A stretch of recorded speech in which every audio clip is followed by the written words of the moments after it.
Hi, my name is Stumpff. I'm with the Choctaw Nation of Oklahoma. I'm from Denison, Texas. I go to Baylor University.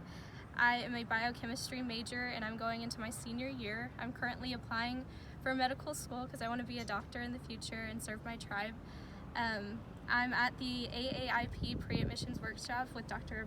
Vainio, and I just got done working on my personal statement. And I am Dr. Vainio, Arne Vainio, MD. I'm an enrolled member of the Mille band of Ojibwe in Minnesota.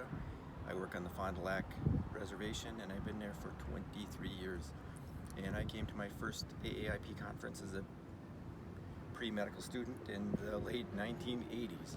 So it's been quite a while. AAIP has been doing these workshops for decades to try to help Native students get into and stay in medical school and go on to residency and to be able to make a difference in Indian country.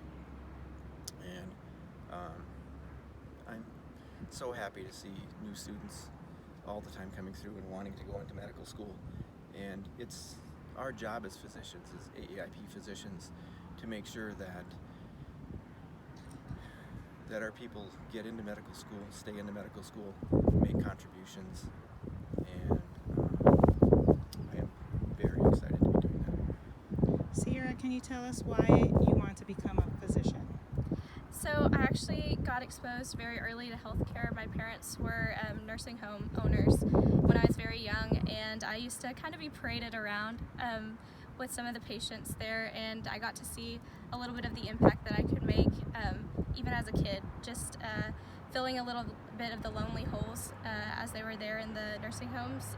So that kind of started me on my path, and then as I went through school I fell in love with the sciences, and then just growing up I got to see the respect that physicians have and the long-term impact that they can make on people's lives, and I hope to do that in the future. Do you have anybody in your family now that is a physician No. or health professional? So my parents, like I said, were nursing home owners and operators, and then my mom is a pharmacist as well. But we don't have any physicians in our family, so hopefully I'll get to do that one day. Okay. What about you, Dr. Vainio? I didn't have anybody in my family that knew anything about healthcare. And when we were kids, the only time we ever saw a doctor is if we needed stitches. And when we did need stitches, he wasn't very nice. And he didn't talk with us. He didn't have any interest in us. He was actually kind of mean with the lidocaine when he did the stitches. And nobody ever talked to us about medical school. This is something that is accessible. It's doable. It's a long haul, and it's a lot of work. And sometimes it seems lonely, and it seems scary, and it seems like it can't be done. It's too distant, and that's not the case.